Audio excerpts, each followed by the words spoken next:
Saludamos a Carlos, si ya está con nosotros. Carlos, qué gusto tenerte en este espacio que también conduce mi querido Jorge Naredo. Hoy no pudo estar Jorge Naredo por un compromiso que tuvo, pero te saludo con mucho gusto. Te agradezco el que nos hayas tomado la comunicación, Carlos. Platícanos de este hilo súper interesante que nos muestras con respecto a lo que tú llamas una ciberguerra incesante contra López Obrador y que también nos expliques qué tiene que ver lo que pasa en Venezuela con esto que nos estás informando en tus redes sociales. Bienvenido. Hola Jonathan, pues un gusto estar aquí con ustedes.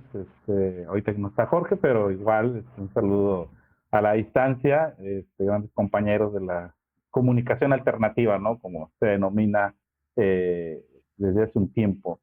Esta lucha comunicacional, Sí. pues principalmente se da desde los medios masivos, pero ahora también vemos que las grandes empresas mediáticas tienen sus cuentas en todas las redes sociales. Bueno, a partir de lo que publiqué hace unas horas, bueno, se ha venido también una serie de información, ¿no? Sobre Venezuela y sobre lo que sucede en aquel país. Pero bueno, empezando.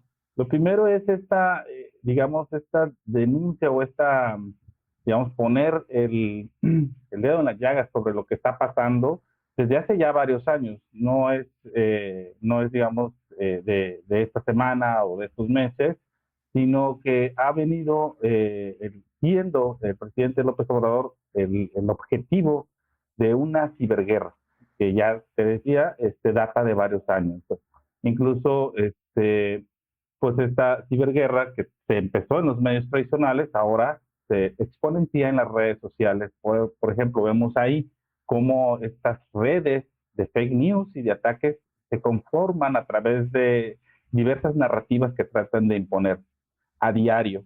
Yo estuve investigando algunos desde 2018, 20, 19, 20, 21 y me di cuenta que a partir de lo que fue la pandemia del COVID, esta emisión de noticias falsas se disparan a una proporción de 5 o de 6 a 1. Es decir, hashtags en contra de AMLO eran 6 veces más potentes de hashtags o temas a favor del presidente. Desde ahí me di cuenta que la red social, en aquel entonces Twitter, estaba aceptada totalmente hacia la derecha o los grupos conservadores de ataque, porque bueno, pues no había manera de contrarrestar esas tendencias.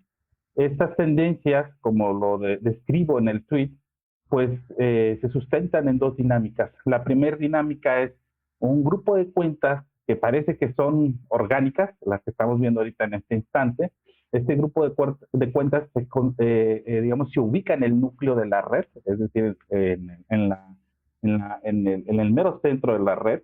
Y la función de este grupo de cuentas es aparentar que hay una conversación orgánica digital, que están, digamos, pues como enojados contra el gobierno de la Cuarta Transformación, pero como vemos ahí, y esa es una sola muestra, los que están ahí, en la mayoría son trolls bots, es decir, son cuentas de reciente creación, con pocos amigos, y que solamente se dedican a, digamos, hacer pequeños comentarios, hacer pequeños citas de todos los contenidos que se emiten en contra del presidente López Obrador.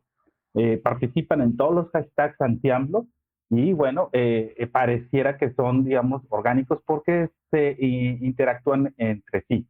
Es un grupo de cuentas, digamos, no son simples bots, sino son trolls, es decir, son personas que se esconden en el anonimato y están continuamente emitiendo estos contenidos o apoyando con pequeños comentarios para que los algoritmos anti-spam pues no los detecten y esas tendencias, digamos, se disparen y puedan posicionarse entre los primeros lugares.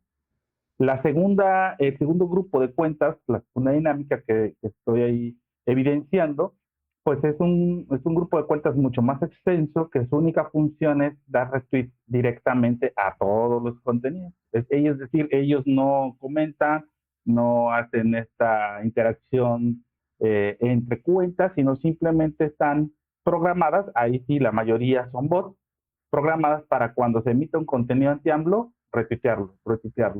¿Qué se gana con esto? Bueno, ellos creen que De esta manera, al aparentar que miles de personas apoyan estos contenidos, de esa manera van a poder manipular la conversación digital. Y tal como le dijiste hace unos minutos, llevan años haciendo esto y desde los medios tradicionales, los medios masivos de comunicación, ahora en las redes, pero no han podido dominar el apoyo social que tiene el presidente López Obrador, ¿no? Hablábamos de una aprobación del más del 80%, eso te habla que pues no sé en qué están pensando. Yo planteaba por qué siguen haciendo esto después de la paliza que se les dio en las recientes elecciones presidenciales, ¿no? Es decir, el movimiento de la Cuarta Transformación se lleva a cabo completo y aún así siguen, digamos, gastando, invirtiendo dinero en este tipo de narrativas que pues Sí, no les ha funcionado y ahí están los números.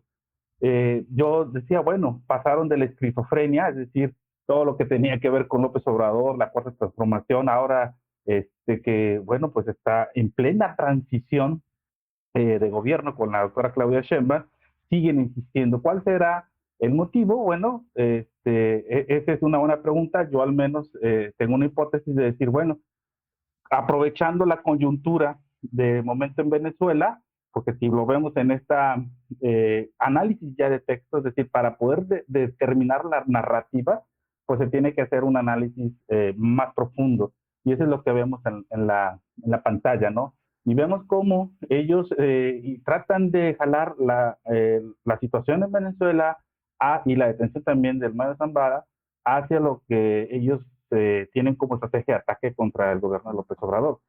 E incluso apoyan a tweets que no son, digamos, originados en México, sino originados en otros países también, que, bueno, pues ya también se ha denunciado que pertenecen a una red internacional de derecha. Y vemos que sus publicaciones son muy negativas, es decir, siempre, continuamente, están emitiendo contenido de odio y clasismo. Pero el tema de Venezuela los hizo, digamos, enloquecer, ¿no?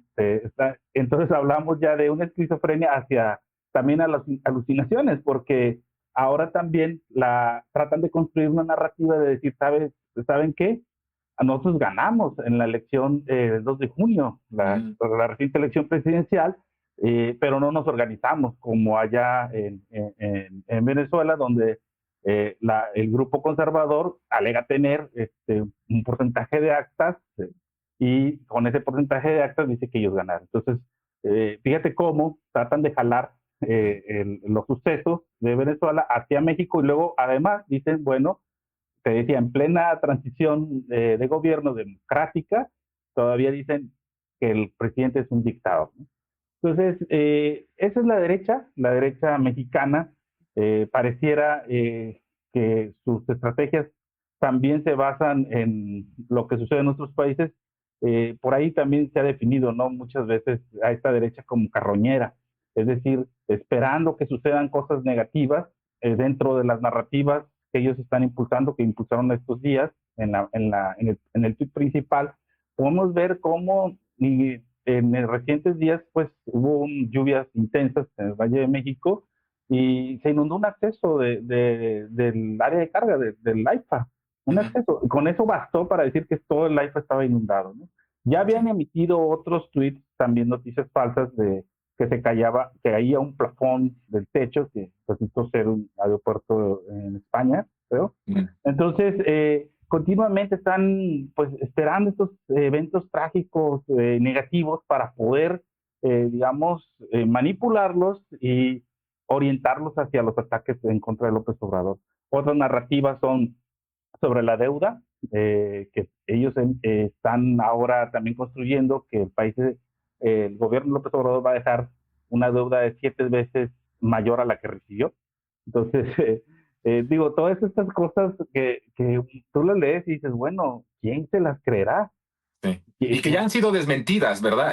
Todas estas. Todas han sido desmentidas, pero sí, lo curioso es, y te ves a los tweets y ves que cada tweet de esos trae mínimo 2,000 retweets.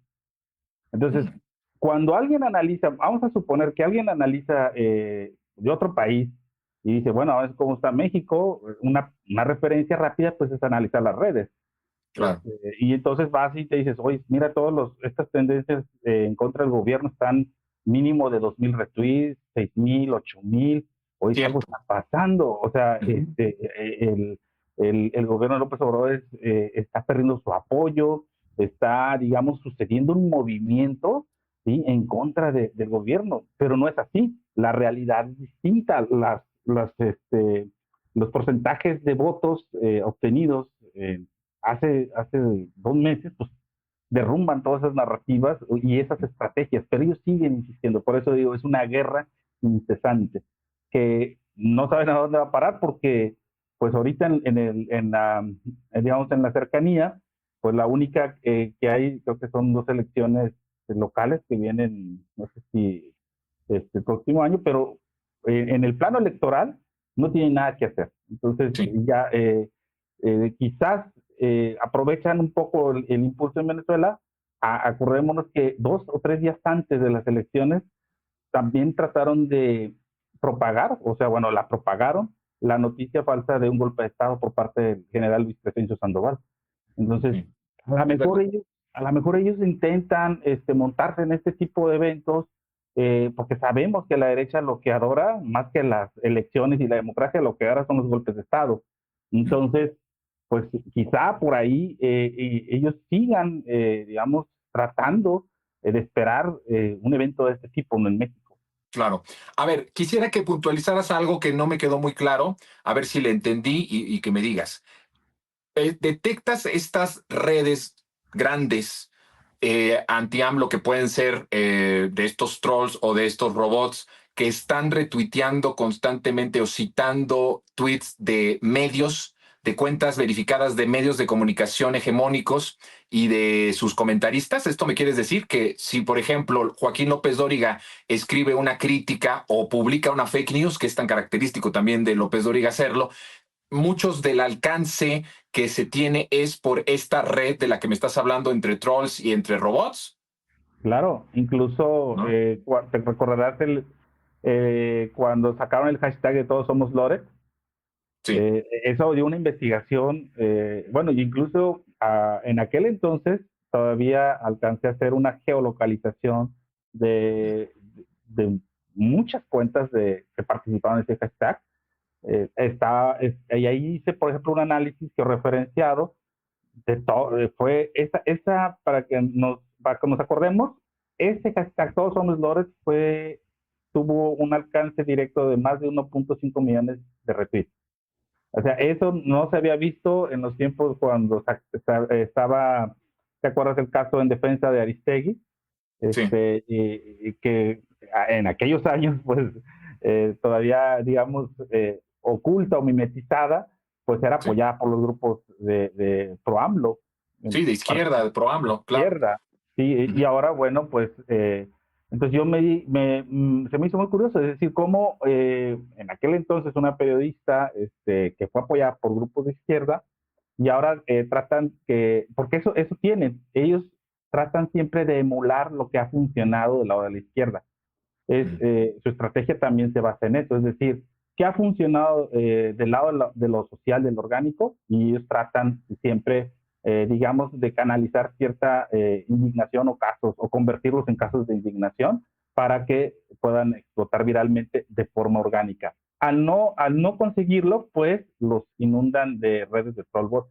En el caso de todos esos periodistas que mencionamos, de los que salieron de los medios hegemónicos, que tienen sus propias cuentas a título personal, pero pues siempre están ahí defendiendo los intereses, ¿no?, de los poderes oligárquicos neoliberales. Eso no ha cambiado, lo único que ha cambiado es que ahora lo dicen a título personal, pero representan los mismos o defienden los mismos intereses.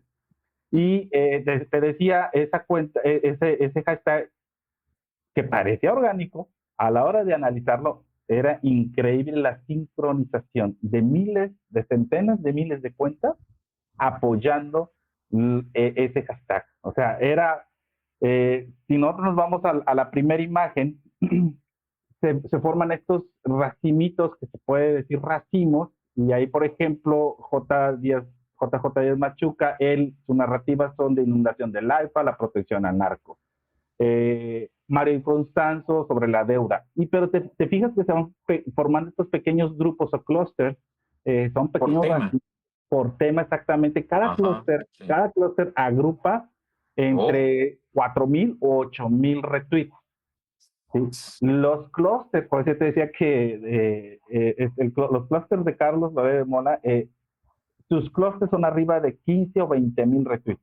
Por eso digo que ujú, aquí no aparece, pues a estas vacaciones, pero sí, es el que se lleva casi siempre estas interacciones hipermasivas, que si lo comparamos, por ejemplo, con los clústeres que genera un personaje de la talla del presidente López Obrador, pues él nunca genera este tipo de clústeres hipermasivos, es decir, ujú, se genera un clúster de apoyo directo, pero siempre más orgánico, un 80% orgánico.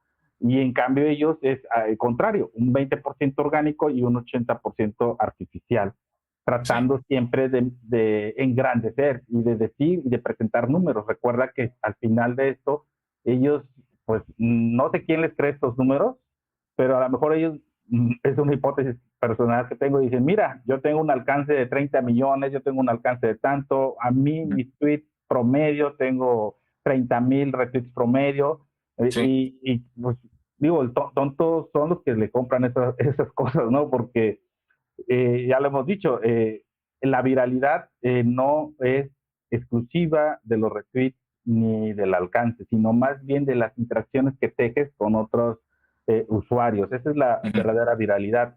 Pero ellos venden lo rápido, el alcance directo. Y pues ahí, ahora sí, vamos a decirlo, tontos que se los compran y a lo mejor Ahora, no lo saben.